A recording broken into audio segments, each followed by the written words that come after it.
आज हम 5th chapter शुरू करते हैं। घूमते मशीन के बुनियादी उसूल। फैराडेज लॉ, कानूनी फैराडे कहता है कि E is equal to d lambda by d t या N d phi by d t, यानी चेंजिंग मैग्नेटिक फील्ड एमाली की दबाव इंड्यूस्ड EMF प्रोड्यूस करता है। ये फैराडेज लॉ है, कानूनी फैराडे। ये घूमती मशीनों में टाइम वेरिंग फ्लक्स मुख्तलिफ़ तरीक़ों से पैदा किया जा सकता है। मसलन साकिन लच्छे में आप मकनातीस को अगर मूव करें, या मकनातीस स्टेबल फिक्स्ड रहे लेकिन लच्छे को आप मूव करें, या दोनों को मूव करें, या मैग्नेट की जगह इलेक्ट्रोमैग्नेट यूज़ करें और इसकी स्ट्रेंथ को वेरी करें, तो मैग्नेट की स्ट्रेंथ ज़्यादा हो और कम हो, तो उससे भी कॉइल में, अगर यहाँ कॉइल है तो उसमें फ्लक्स वेरी करेगा। तो मुख्तलिफ़ तरीक़ों से आप फ्लक्स वेरी कर सकते हैं। अगर फ्लक्स वेरी होगा तो उसमें वोल्टेज पैदा होंगे। मशीनों में जनरली ट्रांसफार्मर की तरह कॉइल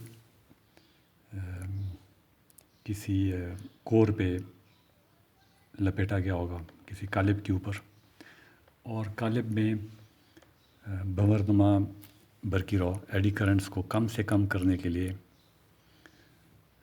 कालिब पत्रियों से बनाया जाता है। तो जिस तरह ये कागज़ की शीट्स हैं, बिल्कुल इसी तरह शीट्स होंगी तकरीबन इतनी मोटी, और इनके ऊपर रंग लगा होता है रोगन, ताकि दो के दरमियान इलेक्ट्रिकल कांटेक्ट ना हो, बल्कि तौर पे एक दोनों से अलग हों, जुदा हों, जुड़े ना हों। तो ट्रांसफार्मर्स में हम ये पढ़ चुके हैं। बहरहाल मशीनों में भी इसी किस्म के कालिब इस्तेमाल होते हैं। और कालिब ट्रांसफार्मर्स की तरह एक जगह से दूसरी जगह तक मैग्नेटिक फ्लक्स मुंतकिल करने के लिए ये कालिब इस्तेमाल होते हैं। हम पहले स्टार्ट करते हैं सिंक्रोनस मशीन से।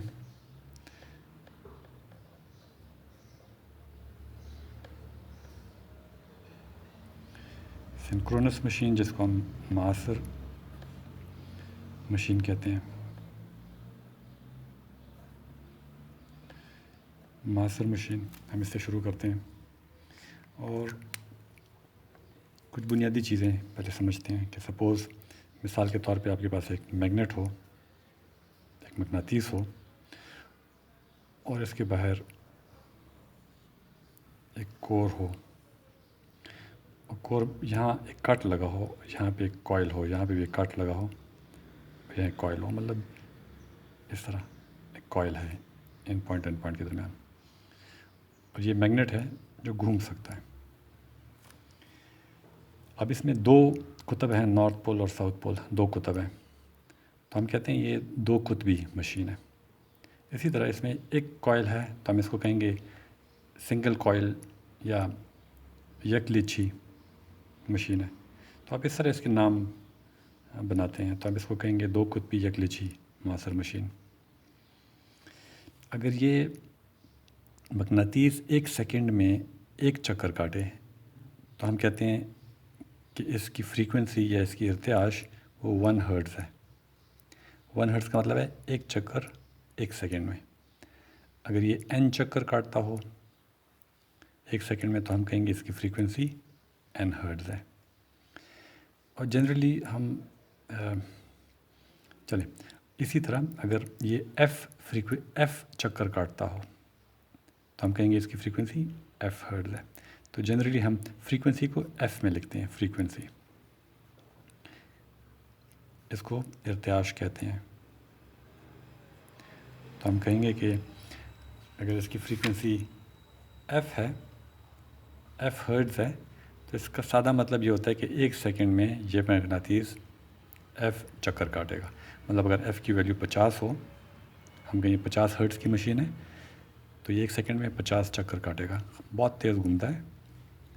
इसी तरह चूँकि एक चक्कर 360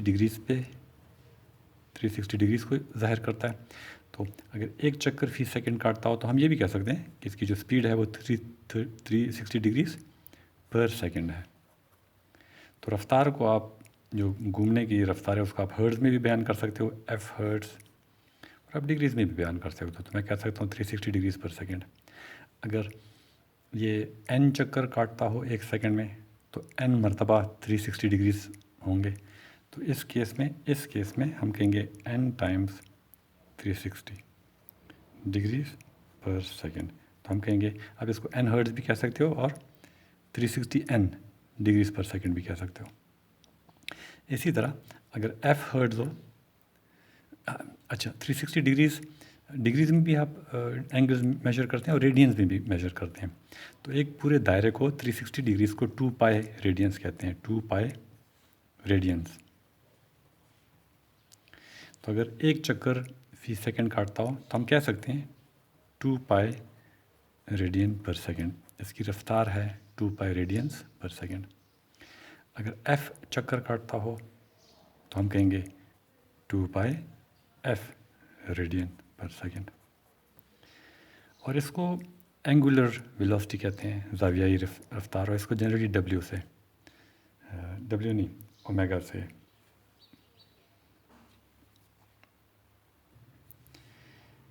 से, हम इस रफ्तार को बयान करते हैं। तो अगर f चक्कर फी सेकंड मैग्नेट घूम रहा हो तो हम कहेंगे f हर्ट्ज़, इसकी फ्रीक्वेंसी है f हर्ट्ज़, या हम कहेंगे इसकी एंगुलर फ्रीक्वेंसी है 2 पाई f रेडियन पर सेकंड। तो ये एंगुलर फ्रीक्वेंसी या ज़ावियाई ताद्दुद,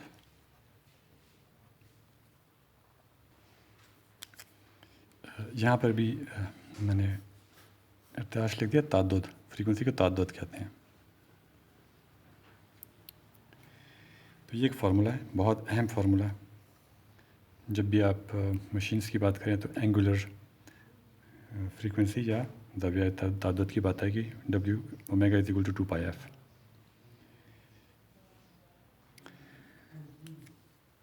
अब यहाँ शुमाल कुतुब से फ्लक्स निकलेगा, मगनातीसी बहाव काले में दाखिल होगा और काले में यूं चलते हुए वापस जुनूबी कुतुब में दाखिल होगा। इसी तरह और इसके अंदर इस तरह।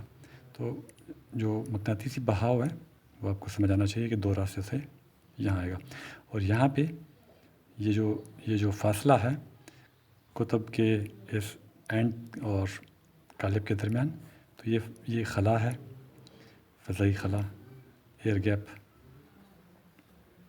या खलाई दर्ज। तो इस दर्ज में से ये एक मरतबा और 2 मरतबा, तो एक चक्कर में 2 मरतबा इस दर्ज में से गुजरेगा। ये एक अहम नुक्ता है जो आपके जहन में होना चाहिए।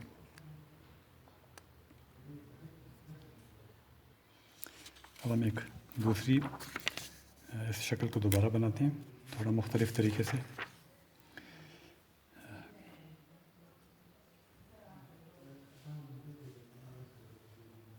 हमारे पास बैरूनी कालिब है और अंदर जो मैग्नेट है उसको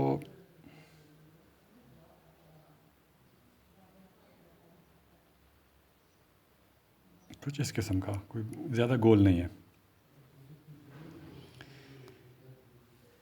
अब यहाँ पे अगर आप गौर कीजिएगा, यहाँ पे फासला बहुत कम है और यहाँ फासला बहुत ज़्यादा है, और यहाँ बतदरीज फासला बढ़ते जा रहा है दोनों साइड्स पे। इसी तरह यहाँ पे फासला कम है। तो अगर आप फ्लक्स की बात करें, मगनातीसी फ्लक्स आसान तरीन रास्ते से गुज़रता है। तो फ्लक्स यहाँ से स्ट्रेट यहाँ जंप करने की कोशिश करेगा, तो यहाँ जाएगा वो रिलेटिवली कम होगा। आपको अगर फार्मूले याद हो कि tau is equal to reluctance into phi, यह है MMF, यह है रिलक्टेंस, यह है फ्लक्स। और रिलक्टेंस का फार्मूला होता है लेंथ और म्यू इंटू एरिया। तो यहाँ पे लेंथ कम है तो रिलक्टेंस कम होगा, अगर रिलक्टेंस कम हो for the same toe flux ज़्यादा होगा। यहाँ अगर आप देखें तो यहाँ पे लेंथ ज़्यादा है एयर गैप का, एयर गैप का लेंथ अगर ज़्यादा हो तो इस गैप की रिलक्टेंस ज़्यादा होगी, और अगर रिलक्टेंस ज़्यादा हो तो for the same toe flux कम होगा। तो आप देख सकते हैं कि यहाँ पे फ्लक्स ज़्यादा है और यहाँ पे बतदरीज कम होता जा रहा है, यहाँ पे सबसे कम होगा। इस तरह के गैप्स के फासले कम और ज़्यादा करके आप इस गैप में फ्लक्स की मिकदार कम और ज़्यादा कर सकते हैं। तो हमारी कोशिश होती है कि फ्लक्स साइन नुमा हो, कि यहाँ पे मैक्सिमम हो और यहाँ पे मिनिमम हो। अगर हम एंगल यहाँ से मेजर करें, मैं इसको एंगल कहूँ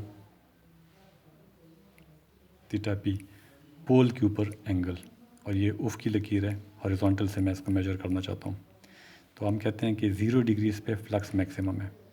तो उस केस में ये फ्लक्स इस तरह बनेगा कि 0 डिग्रीज़ पे मैक्सिमम है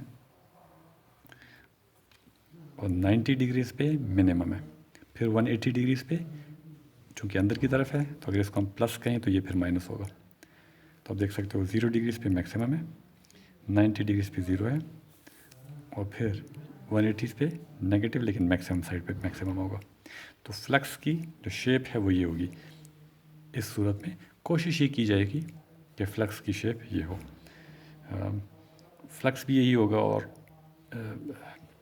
बी सिंस होता है फ्लक्स डेंसिटी, तो हम बेसिकली फ्लक्स डेंसिटी की बात करते हैं। फ्लक्स डेंसिटी की शेप ये होगी, तो हम बी को लिख सकते हैं B not cosine of theta P.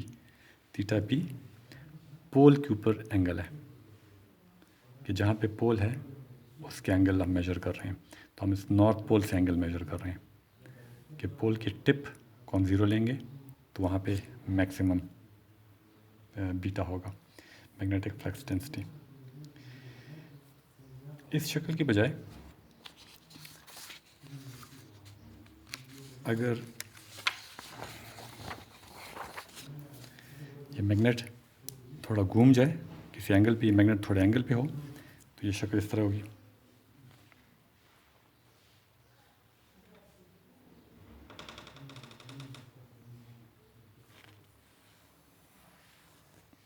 ये वो स्लॉट्स हैं जहाँ पे कॉइल पड़ा हुआ है, तो हम चूँकि इस वक्त कॉइल की बात नहीं कर रहे तो मैं उनको बना नहीं रहा, लेकिन सपोज़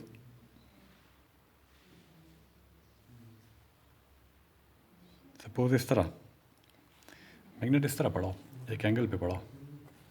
अब इसको हम 0 डिग्रीज लेते हैं, हम कहते हैं कि एंगल जनरली यहाँ से मेजर होंगे, लेकिन थीटा पी यहाँ से मेजर होगा।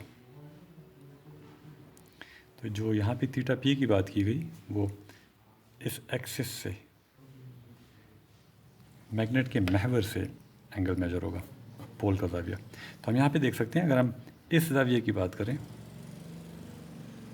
ये ज़ाविया, तो इसको हम लिख सकते हैं थीटा पी। इसको हम ये भी कर सकते हैं कि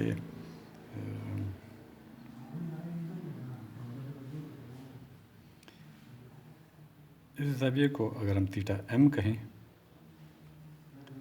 तो हमारे पास है थीटा पी बराबर होगा, और इस पूरे ज़ाविये को अगर हम थीटा कहें, यहाँ से लेके यहाँ तक पूरा ज़ाविया अगर थीटा हो तो थीटा पी बराबर होगा थीटा माइनस थीटा एम। उफ की लकीर से ये हम पोल की टिप की बात नहीं करें, किसी जनरल पॉइंट पे अगर हम एंगल मेजर करना चाहें, और अगर हम यहाँ से मेजर करें और वो थीटा एंगल हो, जबकि मैग्नेट का अपना एक्सिस थीटा एम पे हो, तो थीटा पी इसके बराबर होगा। इस शक्ल से साफ ज़ाहिर है। इसका मतलब है कि जो हमने बीटा की इक्वेशन लिखी ये, तो इसको हम इस तरह भी लिख सकते हैं, बीटा और थीटा पी की बजाय ये हम लिख लेंगे।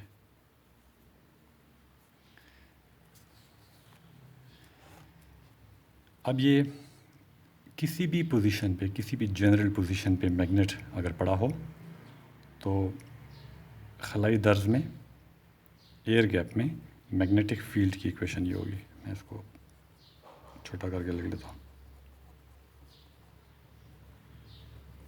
ये जनरल मोस्ट इक्वेशन होगी मैग्नेटिक फील्ड की।